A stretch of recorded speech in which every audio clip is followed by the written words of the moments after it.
Hey y'all, I'm Captain JJB84, and even though I'm a week late, I promised it, I am giving you my The Hunger Games Catching Filer, you heard it here folks, Catching Filer, Hunger Games Catching Fire spoiler talk, and my Pop-Tarts are ready, so I will be back in just one itty bitty second.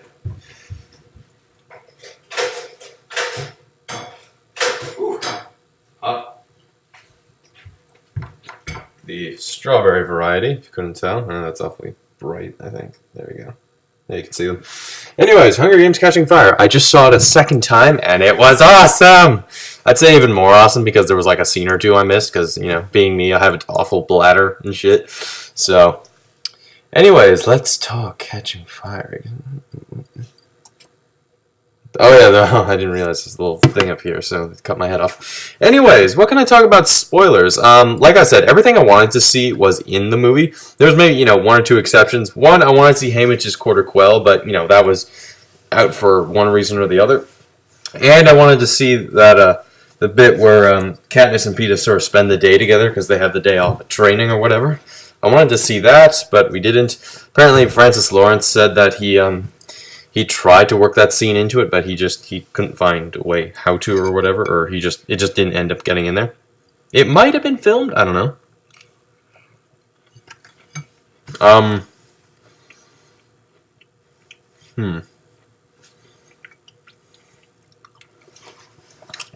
Going back to what I said about Mags last week, she doesn't have any dialogue, but that adds to her character, and a lot of the actions she does in the movie, quite literally speaking, her actions speak louder than words.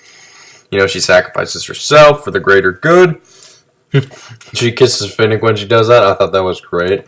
Both, comedically and, and just I don't know, her sort of motherly feel to her, I guess.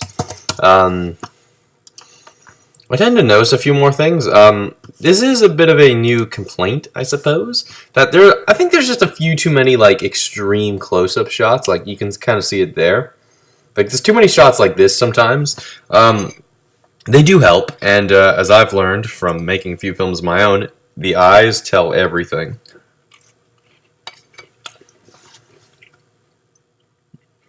I also,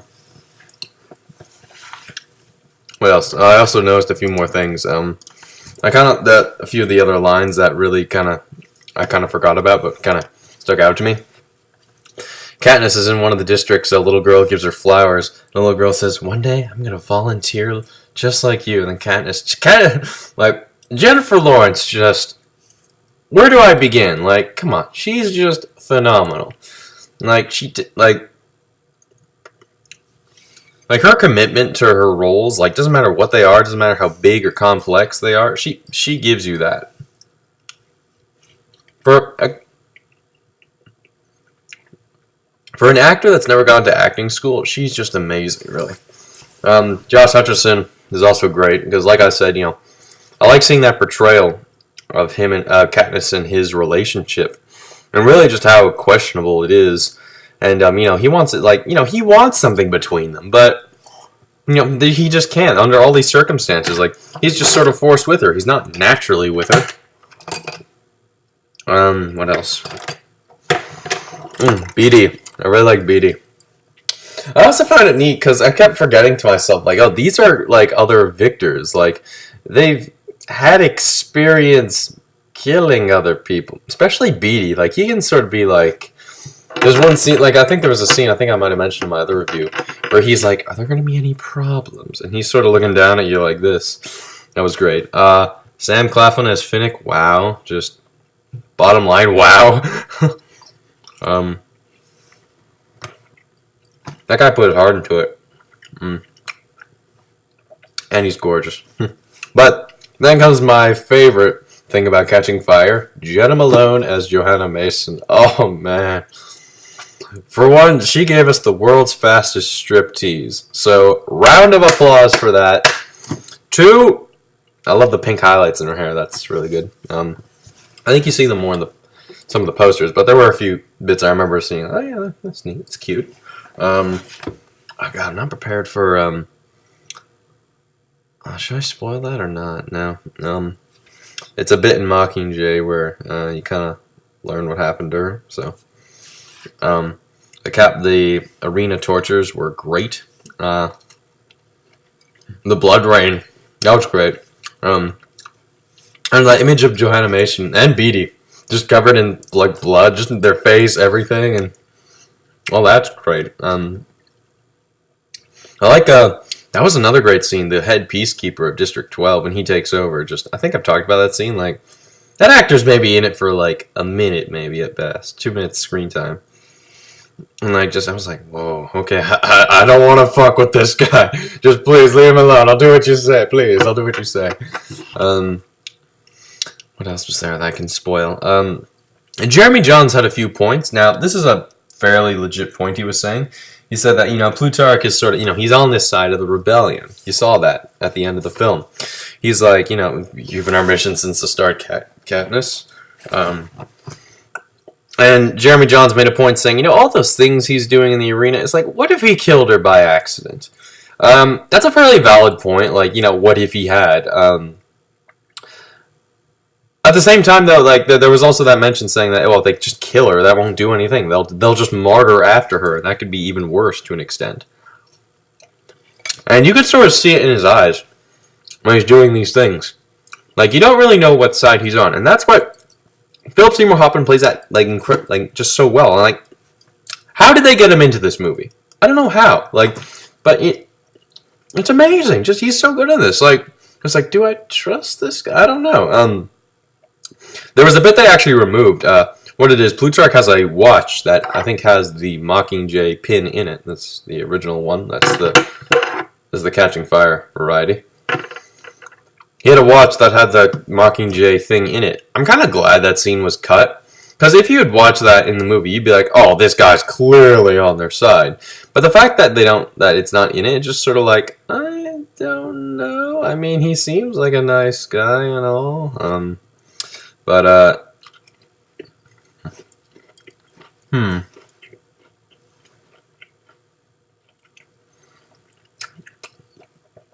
Effie was fantastic. Elizabeth Banks, come on, give her credit. She has to wear those things all day.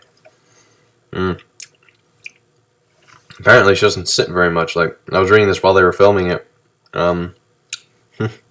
Like, she sometimes couldn't sit. So, she had to, like, sometimes get out of, I guess. But give it to Elizabeth Banks for that. But that's why I like seeing about her character in this, and that you see a different side to Effie. Like, she's like, especially during the reaping, like you can see it in her face. She's sort of like, she's sort of going like, she's like bipolar. Okay, I'm gonna get controversy for that. She's sort of fluctuating. She doesn't know whether to be happy. It's like, yeah, it's the Hunger Games, but you're going back to them, and that brought you so much pain and horror. But I don't know what to think. And that's just it's just so well done. What else can I spoil? Really? Jeremy Jahns also made another point saying, what if Peeta didn't volunteer for Haymitch? Come on, like he was gonna volunteer. Like he'll follow Katniss to the end of the world, and to some extent he does, or did in this case. So yeah, a lot more kissing than I realized. The CPR scene, that was great.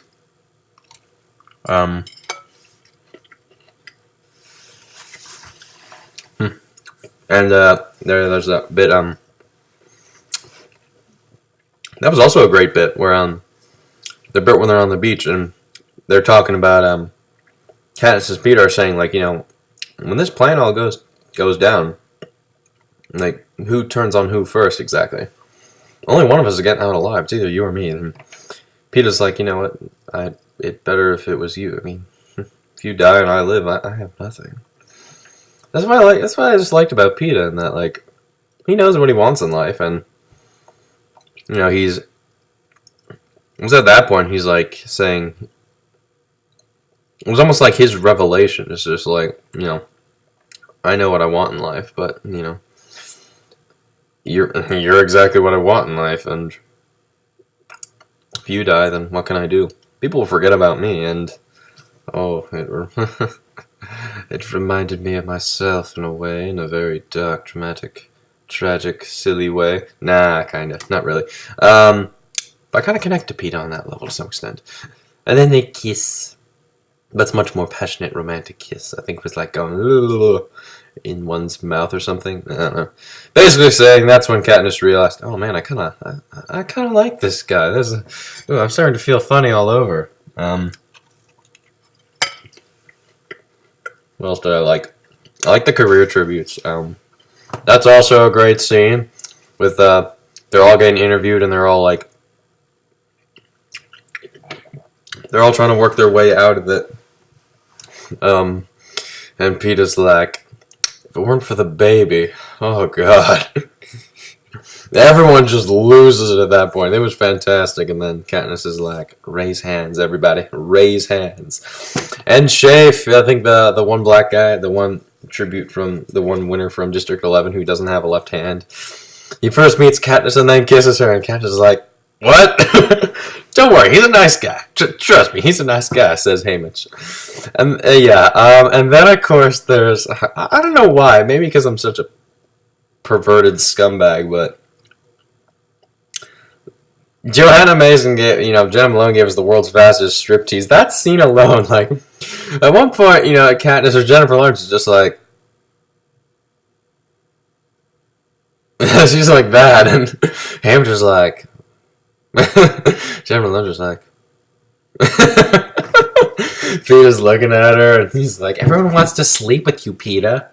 Man, I was reading a good article in Entertainment Weekly. They're like, can we have her in all her movies now? So, after the second viewing, it kind of makes me appreciate the movie more. I know this has been all over the place, and how many spoilers there have been? I don't know. I like what they do with Snow's granddaughter, and that she kind of like, this wasn't in the book, but that's what I like about these films is that they're widening the narrative. It's not just like, first person perspective. No. We kind of want to see what Snow's up to. We kind of want to see what Plutarch's up to. And Snow's granddaughter, like, he has a braid, a Katniss style braid. I was wondering, as I was watching the first film again the other day, I actually didn't realize how the braid worked. I didn't realize it's sort of like, it kind of goes off in a curve around her head. I thought it just went straight down. She kept on one side. No, it sort of curves. I didn't know that, but, my weird fact of the day. She sort of envies Katniss. It's like, I want to find true love like that one day. The victory tour is like one of the best scenes in the movie. A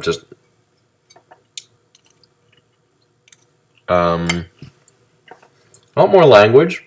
Jenna Malone drops the F-bomb. Johanna Mason drops the F-bomb a few times, but it's censored because it's national television. What else? The post-traumatic stress stuff is done very well.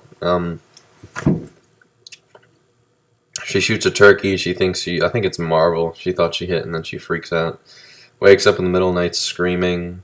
Peter comes to be like, I'll be here for you.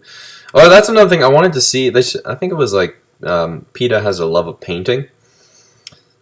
He has a love of painting. I kind of wanted to see that. Well, you do kind of see it. Like, you see the picture of Rue he painted. And I kind of like how they showed that as opposed to him just saying, "Oh, I made a painting of Rue." Just, I don't know, it just works better. But I also like I didn't touch on this sort of dynamic of sort of like they kind of go into what the games sort of mean and sort of people that come in and out of them. It was great, like, no one decent. No, Katniss like, no one decent ever wins the games, and Haymitch's like, no one wins the games. You just survive them, which is great to see nonetheless. Also, just what they do to people. Some aren't as affected as others. Like, you can tell Finnick, he's sort of moved on from that, I suppose. Some are just like, all right, round 2, let's get started. Oh, what was that? I don't know. So that's all I have to say, really. This is still getting a 9.5 out of 10. This is like, I don't know. This might be my favorite film of this year. Like, maybe just Under Gravity. I don't know. Maybe they'll be tied. Still a few more films to come out this year alone. Actually, it's already November 30th. But now, because I saw Frozen yesterday, and now that film is out of my head. No. Hit that song, let it go, let it go. Alright, that's all I have to say for now, so a very questionably spoiler-filled Catching Fire review. I shall see you all later.